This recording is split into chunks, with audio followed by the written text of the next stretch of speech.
जय श्री कृष्ण। सर्व वैष्णवों ने मारा भगवत स्मरण। अज्ञानतिमिरान्धस्य ज्ञानाञ्जनशलाकया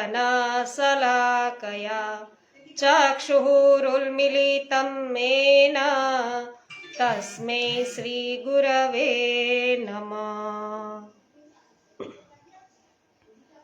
श्री गोवर्धननाथ की जय। श्याम सुंदर श्री यमुने महारानी की जय। श्री वल्लभाधीश की जय। श्री गोसाई जी परम दयाल की जय।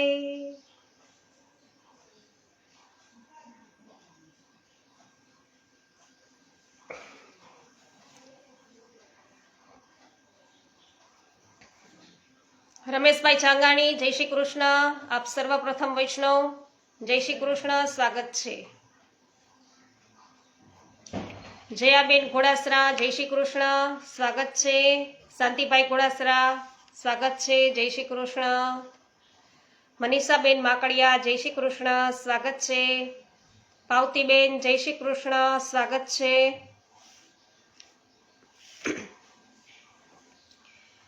आनंदनो आविष्कार અને પ્રકરણ 7 છે આપણે શરૂઆત કરી કે જેમની અંદર શ્રી લક્ષ્મણ ભટ્ટ છે એમણે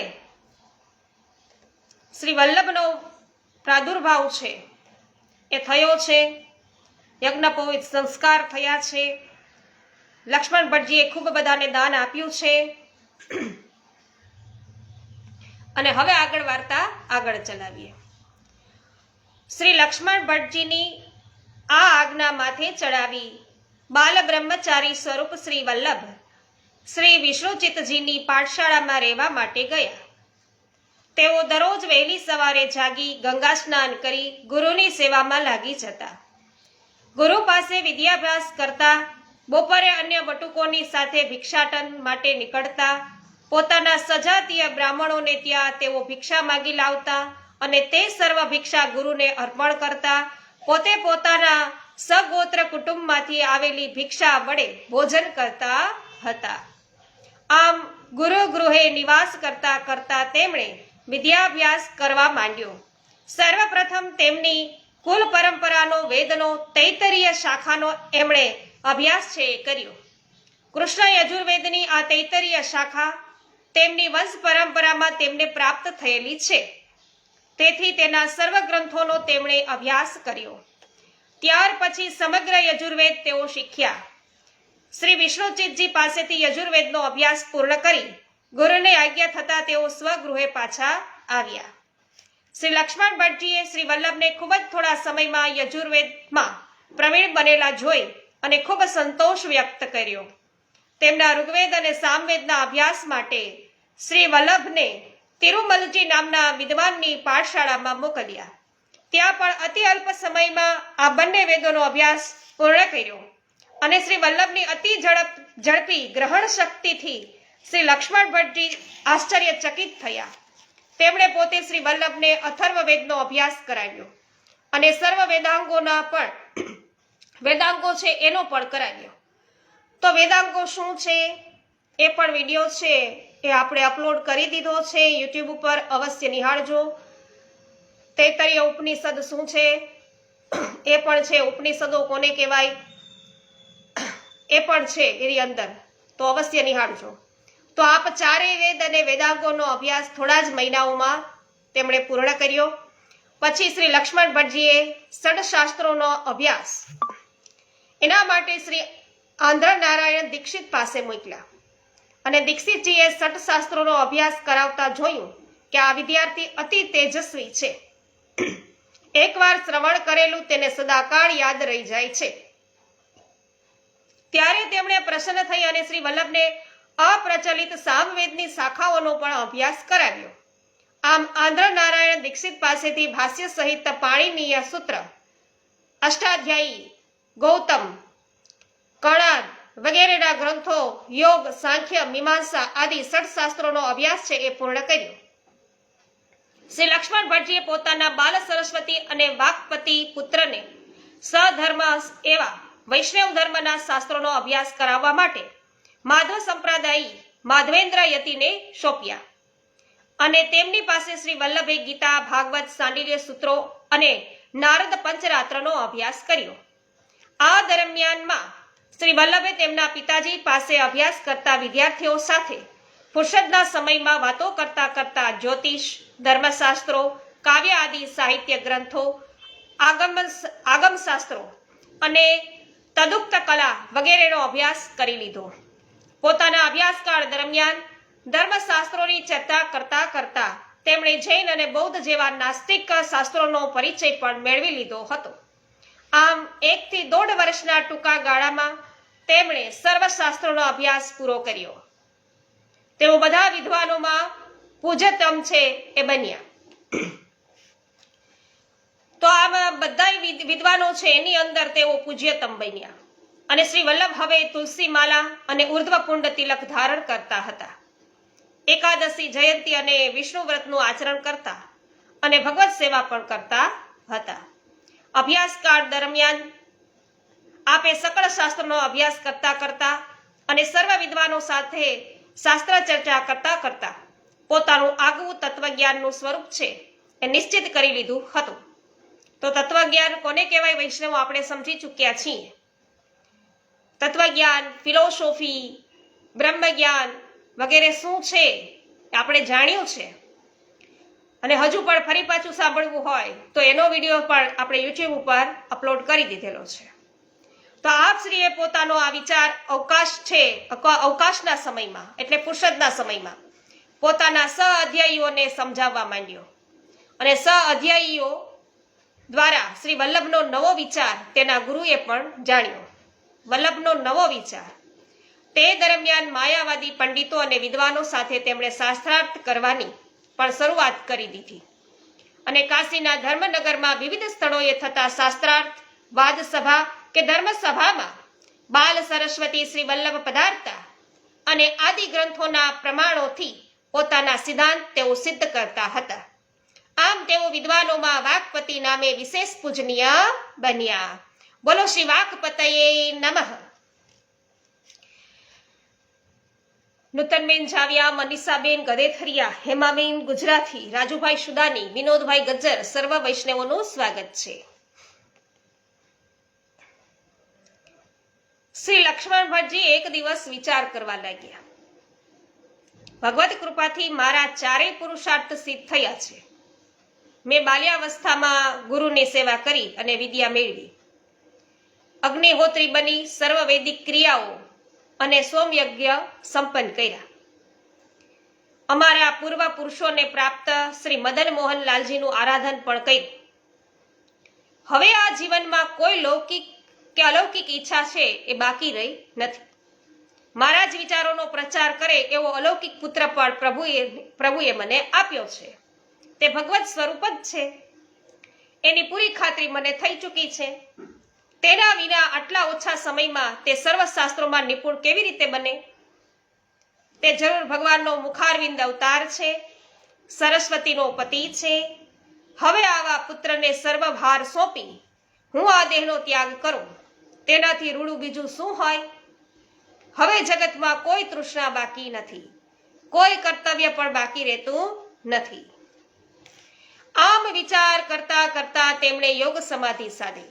જય હો વિનોદભાઈ.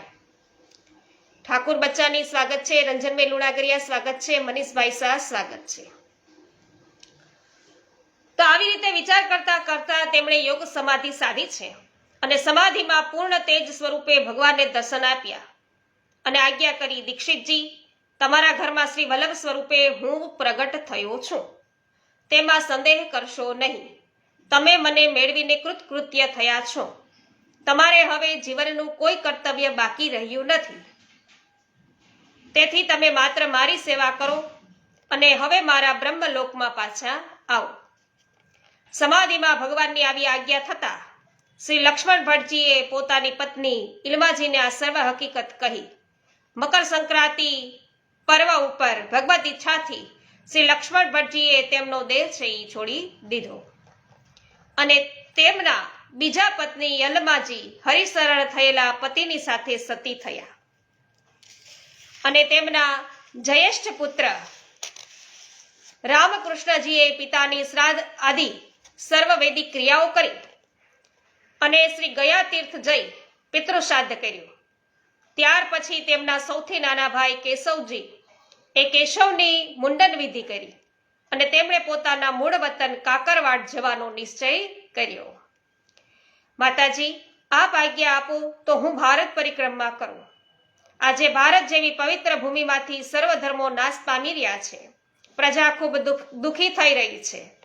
ત્યારે એક વખત દેશાટન કરીને સર્વ તીર્થોના દર્શન કરવાની, બધા વિદ્વાનોનો સંગ કરી ધર્મશાસ્ત્રોની ચર્ચા કરવાની અને ભારતની દુઃખી પ્રજાને, જે ભારતની દુઃખી પ્રજા છે એને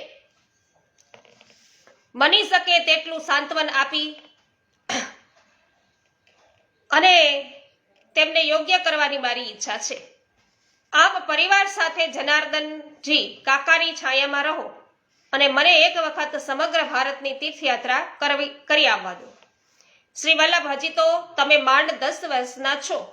આટલી નાની વયમાં તમે એકલા ભારત યાત્રા કરવા માટે મોકલતા મારું મન કેમ માને? માતાજી, તમે મારી ચિંતા ન કરશો.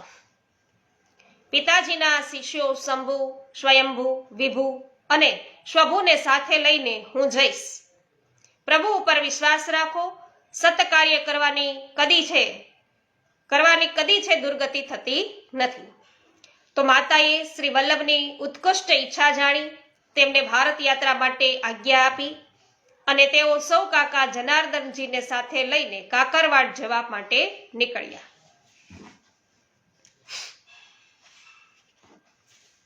તો 10 વર્ષની વયે વૈષ્ણવો તેઓ ભારત યાત્રા કરવા નીકળે છે.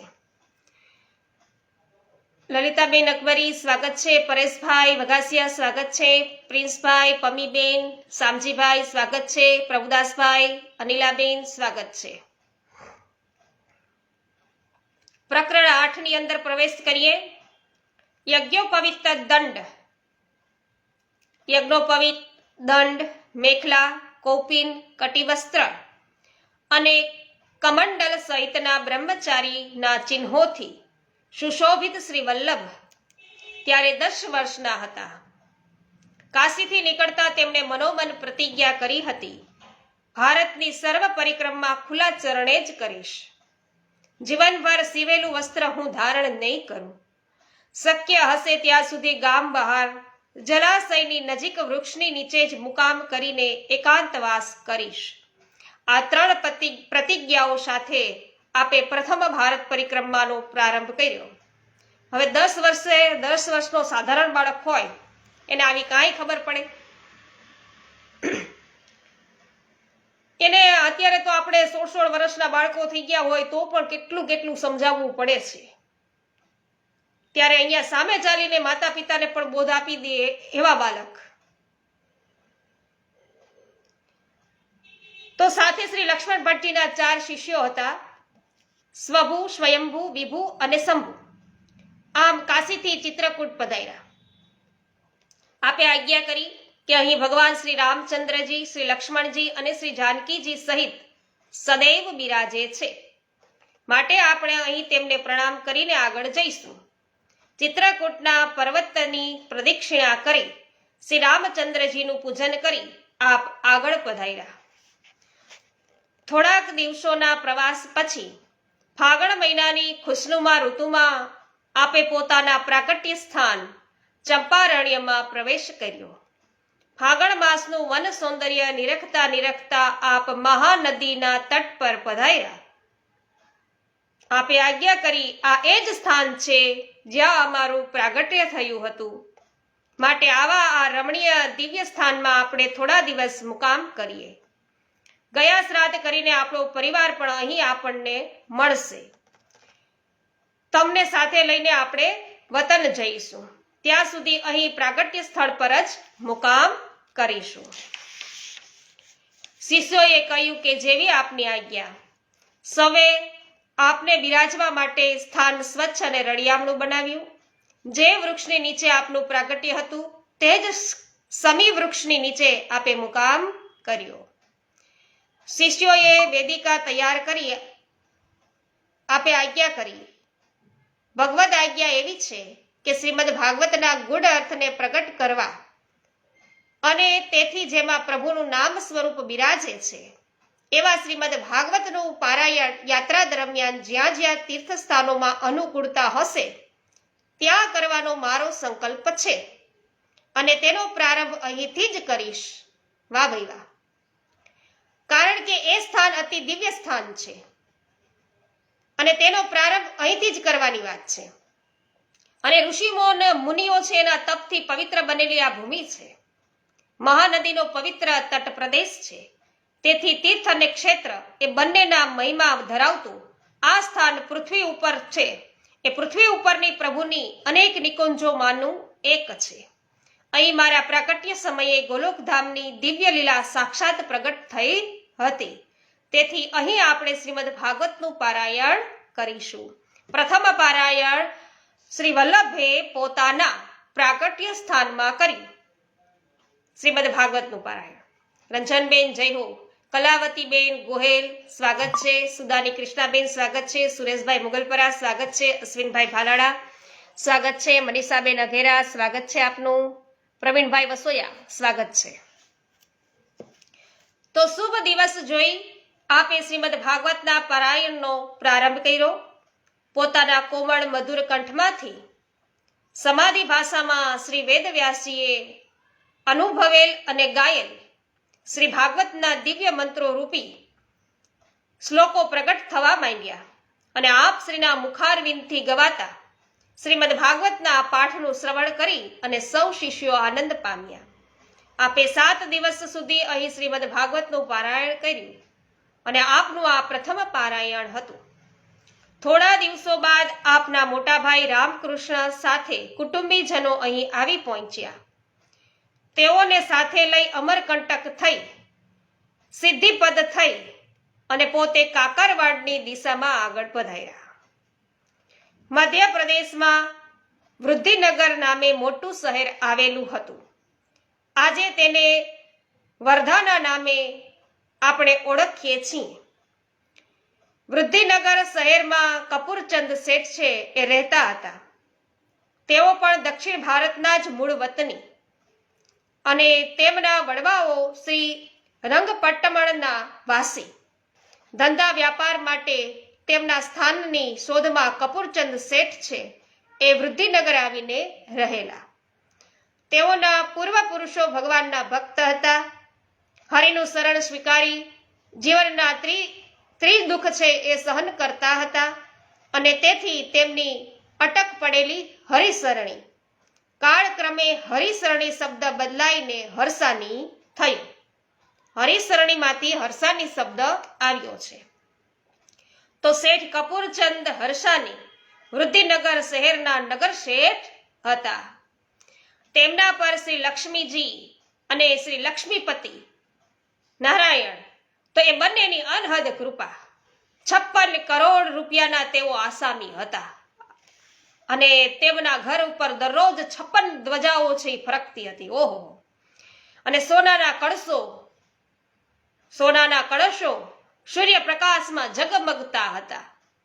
રાજ્ય માર્ગ ઉપર રાજમહેલ જેવો તેમનો વિશાળ આવાસ અને સૌ પરદેશીઓનું ધ્યાન ખેંચતો હતો એવો આ રાજમહેલ. શેઠને 3 પુત્રો હતા. પાછલી ઉંમરે તેમને ત્યાં ચોથા પુત્રનો જન્મ થયો અને દાસીએ દોડતા દોડતા આવીને વધાઈ આપી. શેઠજી બધાઈ છે, આપને ત્યાં ચોથા પુત્ર રત્નનું પ્રાગટ્ય થયું છે. શેઠ કહો ના કહો પણ આ પુત્ર સામાન્ય બાળક નથી.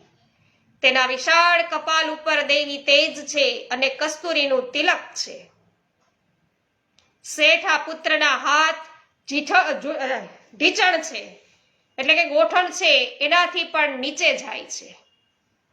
શાસ્ત્રોમાં કહ્યું છે તેઓ તે આજાન બાહુ છે. તે જન્મો ત્યારે પણ રેડો નથી. તેના નેત્રો મીચાયેલા જ છે. આ બાળક કોઈ સામાન્ય નથી. દાસીના વચનો સાંભળી શેઠને ખૂબ આનંદ થયો. તો જ્યોતિષીઓને બોલાવવામાં આવ્યા. જ્યોતિષીઓએ કુંડળી મૂકી, ગ્રહોનું ગણિત માંડ્યું શેઠને કહ્યું કે શેઠજી, વિક્રમ સંવત 1530 મહાસુદ ચોથના દિવસે ઉત્તમ નક્ષત્રોમાં આપનો ત્યાં પુત્ર છે, આપનો ત્યાં આ પુત્ર નથી જન્મ્યો, પણ પુત્ર રત્ન છે એ જન્મ્યું છે. ખાલી પુત્ર નથી પણ પુત્ર રત્ન છે. તો શેઠજી, તમારો પુત્ર જગતનો એક મહાન ભગવત ભક્ત થશે. અઢળક સંપત્તિમાં જન્મ હોવા છતાં સ્વભાવે પૂર્ણ વૈરાગી રહેશે. તેની બાલ્યાવસ્થામાં જ તે ઘર છોડીને ચાલ્યો પણ જાય, પણ તે તમારી 71 પેઢીઓ છે એને તારી દેશે. અને શેઠજીઓ પોતાના પુત્રનું આવું છે ભવિષ્ય જાણી વિચાર કર્યો શેઠજીએ કે ભગવાને પોતાનો ભક્ત મોકલો છે, તો જેવી પછી ભગવાનની ઈચ્છા. ઘર સંસાર ચલાવનાર, મારો વંશ વેલો વધારનાર, ધંધો રોજગાર કરનાર 3 વ્યવહાર કુશળ દીકરાઓ ભગવાને આપ્યા જ છે. તો આ દીકરો ભલે ભગવાનની ભક્તિ કરે. તો જેને ત્યાં ભગવાનનો ભક્ત જન્મે તેના પિતૃઓનો ઉદ્ધાર થઈ જાય છે. અને ભગવાનનો ભક્ત છે તો તેનું નામ પાડીએ દામોદર દાસ. અને શેઠજીએ પોતાના પુત્રનું નામ પાડ્યું દામોદર દાસ. નાની વયમાં જ દામોદર દાસના માતા પિતા હરિશરણ થયા. મોટા ભાઈ ભાભીની છત્રછાયામાં દામોદર દાસ છે એ મોટા થયા છે. અને જગતમાં બીજા બાળકોથી તેઓ જુદી માટીના છે. તેઓ નેત્રો ખોલીને કોઈની સામે જોતા નથી, કોઈની સાથે વાતોય કરતા નથી. તેમને ખાવા પીવાની પરવા નથી, પહેરવા ઓઢવાની ચિંતા નથી. તો આટલા બધા એની પાસે અઢળક સંપત્તિ, આવડો મોટો મહેલ, પણ છતાં પણ આવા છે એટલે સાક્ષાત ભગવત ભક્ત છે. તોય કોઈ પરાણે ખવડાવે તો એ ખાઈ લે છે, જે પહેરાવે તે પહેરી લે છે. રમવામાં એને ચિત્ત નથી, વાતો કરવાની વૃત્તિ નથી. ચાલતા થયા એટલે ઘરનું પગથિયું ઉતરી અને શેરીમાં જવાનું મન નથી. તો પોતાના વિશાળ મકાનના પહેલા માળે રાજમાર્ગ પર પડતા ગોખમાં, આપણે અત્યારે રવેશ કહીએ, ગેલેરી કહીએ, બાલ્કની કહીએ, તો ગોખમાં તેઓ સુનમુન બની અને હંમેશા બેસી રહે છે. ગામ બહારની દિશામાં કોઈની આવવાની રાહ જોઈ રહ્યા હોય તેમ એકીટસે જોયા કરે છે. મુખ ઉપર ઉદાસીનતા છે, ક્યારેક નેત્રોમાંથી આંસુ સરી પડે છે. શરીરને ચેન નથી, મનને મોજ નથી. આવી સ્થિતિમાં દામોદરદાસ મોટા થયા. ભાઈઓએ વિચાર કર્યો કે દામોદરનું શું થાય, તેને કેવી રીતે સાચવીશું. તે તો જન્મથી બિલકુલ વૈરાગી પાક્યો છે, નથી ઘર સંસારમાં ધ્યાન આપતો, નથી કોઈ સાથે બોલતો. બીજા ભાઈઓએ કહ્યું કે ભાઈ, મને લાગે છે કે આપણા સૌનો પરિવાર હવે વધતો જાય છે.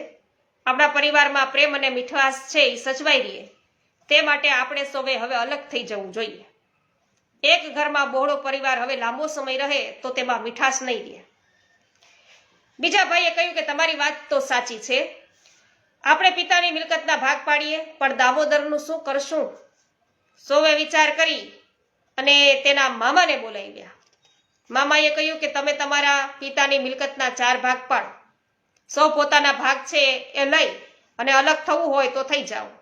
આ હવેલીમાં દામોદર છે એ રહેશે, હું તેની કાળજી રાખીશ, તેનો ભાગ હું સાચવીશ, અને તે સંસારમાં રસ લેશે એટલે બધું હું તેને સોંપી દઈશ. તો સૌને મામાની વાત ગમી અને બધા ભાઈઓએ ભાગ વેચી અલગ થઈ જવાનું ગોઠવ્યું. દામોદર દાસે તો ન પોતાના ભાગનો વિચાર કર્યો અને તેની સામે નજર પણ ન કરી. તેઓ તો પોતાના મહેલના ગોખમાં રાહ જોતા બેસી રહ્યા. અને તેમ કરતા કરતા તેઓ 15 વર્ષના થયા. આજનું સવાર દામોદર દાસજીના માટે રોજના કરતા કંઈક અનોખું ઉગ્યું. આજે તેમના મનમાં છે પ્રસન્નતા છે પ્રગટ થવા લાગી. તેમને હૃદયમાં સદા પ્રગટી કે જેમની હું 15 વર્ષથી રાહ જોઉં છું, તેમના આજે મને જરૂર દર્શન થશે. વહેલી સવારે સ્નાન આદિ ક્રિયા પતાવી સ્વચ્છ વસ્ત્રો ધારણ કરી દામોદર દાસ છે એ ગોખમાં બેઠા હતા. શહેરમાં આવવાના માર્ગ તરફ એકીટસે જોઈ રહ્યા હતા. ત્યાં તેમણે થોડાક મનુષ્યોને પોતાની હવેલી તરફ આવતા જોયા. એ નાનકડા માનવ સમૂહની વચ્ચે ધીર ગંભીર ગતિએ ચાલતી વ્યક્તિ તરફ તેમની નજર પડી અને તેઓ પોતાના ઢીચણ ઉપર ઊભા થઈ ગયા. ઝીણી આંખે તેઓ જોઈ રહ્યા છે અને તેમનું હૈયું છે નાચી ઉઠ્યું. તેનું મન છે પોકારી ઉઠ્યું કે હા, આ એ જ છે. આજે મારા નેત્રો છે હવે સાર્થક થયા. તેઓ ઊભા થઈ ગયા અને માનવ સમૂહ તેમની હવેલીની નજીક આવી પહોંચ્યો. જુએ છે તો સશક્ત બાંધાવાળા મેઘશ્યામ વર્ણના શ્રી વલ્લભના દર્શન થયા. શ્રી વલ્લભના દર્શન જ થતા તેઓ દેહનું ભાન ભૂલી ગયા. મન પર માંડ માંડ છે એ જાળવેલો કાબુ છે એ સરી ગયો. સીડી ઉતરવાની ધીરજ પણ તેમનામાં રહી નહીં. તેમણે ગોખમાંથી જ પડતું મૂક્યું. જેમ હવામાં નાચતું કૂદતું ફૂલ હળવેથી જમીન પર જાય તેમ દામોદર દાસ સીધા શ્રી વલ્લભના ચરણોમાં આવ્યા. સાષ્ટાંગ દંડવત પ્રણામ થઈ ગયા, વૈષ્ણવ કર્યા અને તેમના નેત્રોમાંથી અત્યાર સુધી વહેતા વિરહના આંસુ હર્ષના આંસુમાં પલટાઈ ગયા. કંઠ ભરાઈ આવ્યો. તેમના અશ્રુઓથી શ્રી વલ્લભના ચરણારવિંદ ભીંજાઈ ગયા. શ્રી વલ્લભે નીચા નમી દામોદર દાસના બે હાથ પકડી તેમને ઊભા કર્યા. પોતાની છાતી સરીસા ચાપ્યા અને તેમના મસ્તકે હાથ ફેરવ્યો. પોતાના ઉપરણાથી તેમના અશ્રુ લૂછ્યા અને તેમના વાસા પર હાથ ફેરવતા ફેરવતા તેમને સાંત્વના આપતા કહ્યું, દમલા, તું આવ્યો. તે કેટલી બધી રાહ જોડાવી. દામોદર દાસે કહ્યું, કૃપાનાથ, આપની રાહ જોતા જોતા આંખના આંસુ પણ ખૂટી ગયા હતા. હવે આપે કૃપા કરી અને મને અનાથ ને સનાથ કર્યો છે, તો સદાય આપના ચરણોમાં મને રાખો. આપના સિવાય મારું બીજું કોઈ નથી. જ્યારથી ને શ્રી વલ્લભનો સંગ એમને કર્યો ત્યાર પછી તેઓ હર હંમેશ શ્રી મહાપ્રભુ સાથે રહ્યા છે. એવા દામોદરદાસ હર્ષાની. તો આપ શ્રી આજ્ઞા કરી કે દમલા, તારા ભાઈઓની રજા તો લઈ આવ. મહારાજ, મારે કોઈની રજા લેવાની જરૂર નથી. કેવળ આપ જ મારા છો, હું આપનો છું, તે સિવાય કોઈનોય નથી. અને આપે પ્રસન્નતાથી આજ્ઞા કરી કે ભલે, તો ચાલ અમારી સાથે. અને દામોદર દાસને સાથે લઈ શ્રી વલ્લભ કાકરવાડની દિશામાં આગળ પધાર્યા. જય હો. નેભાભાઈ કરમુર સ્વાગત છે. વિનોદભાઈ જય હો. ગોપાલભાઈ જય હો. સૂર્યકાંતભાઈ રામાની સ્વાગત છે. હેમાબેન ગુજરાતી જય હો. અસુબેન પટેલ સ્વાગત છે. રંજનબેન જય હો. કલાવતીબેન ગોહેલ સ્વાગત છે. શ્રી વલ્લભ કાકરવાડ પધારતા તેમના કાકા જનાર્દન ભટ્ટજીએ ગામના ગોંદરે આવી આખા પરિવારનું સન્માન કર્યું. સૌને પ્રેમથી પોતાને ત્યાં લઈ ગયા. અગ્નિહોત્રી બનેલા પોતાના ભત્રીજા રામકૃષ્ણ દીક્ષિત અને શ્રી વલ્લભને આનંદપૂર્વક ગૃહ પ્રવેશ કરાવ્યો. જય હો મનીષાબેન. શ્રી વલ્લભ થોડાક સમય પોતાના વતનમાં પરિવાર સાથે બિરાઈ ગયા અને તેમના નાના ભાઈ કેશવને યજ્ઞોપવિત સંસ્કાર કરાવવામાં આવ્યા. આપે વિચાર કર્યો, યાત્રાનો મારો સંકલ્પ મારે અમલમાં મૂકવો જોઈએ. યાત્રા માટે માનસિક તૈયારીઓ કરતા હતા ત્યારે એક દિવસ આપના મોસાળ વિદ્યાનગરથી એક બ્રાહ્મણ દૂત છે એ સંદેશો લઈને આવ્યો. તેમણે શ્રી ઇલમાજીને વિનંતી કરી કે આપના ભાઈએ મને મોકલ્યો છે. આપના પતિદેવનો શોક છે એ નિવૃત્ત કરવા માટે આપ આપના પિયર પધારો. હું આપને તેડવા આવ્યો છું. તે બ્રાહ્મણે શ્રી વલ્લભને કહ્યું કે વિદ્યાનગરમાં મોટી ધર્મસભા થવાની છે અને તેમાં દેશભરના વિદ્વાન પંડિતો શાસ્ત્ર ચર્ચા કરવાના છે. આ સાંભળી શ્રી વલ્લભે તે સભામાં પધારવાનો મનોમન નિશ્ચય કર્યો અને તેમણે શ્રી ઇલમાજીને વિનંતી કરી કે આપ આજ્ઞા કરો તો હું પણ આપની સાથે મામાના ત્યાં આવું. શ્રી ઇલમાજી છે પ્રસન્ન થયા. તેમણે કહ્યું, વત્સ, તમારા પ્રાગટ્ય પહેલા મેં સંકલ્પ કર્યો હતો કે તમારા પ્રાગટ્ય પછી હું ભગવાન વ્યંકટેશના દર્શન કરી અને તમારા ક્ષેમ કુશળ માટે તેમને ભેટ કરીશ. એટલે આપ જો કહો તો આપણે ભગવાન વ્યંકટેશના દર્શન કરી અને વિદ્યાનગર જઈએ. આપ શ્રી પ્રસન્ન થયા, મામાને સમાચાર મોકલાવ્યા અને યાત્રાની તૈયારીઓ કરી. તો વૈષ્ણવો, અહીં પ્રકરણ 8 પણ આજે આપણે પૂર્ણ કરીએ છીએ. આવતીકાલે 9મા પ્રકરણથી શરૂઆત કરીશું. સર્વ વૈષ્ણવોને જય શ્રી કૃષ્ણ. શ્રી વલ્લભાધીશ કી જય. શ્રી ગુસાઈજી પરમ દયાલ કી જય.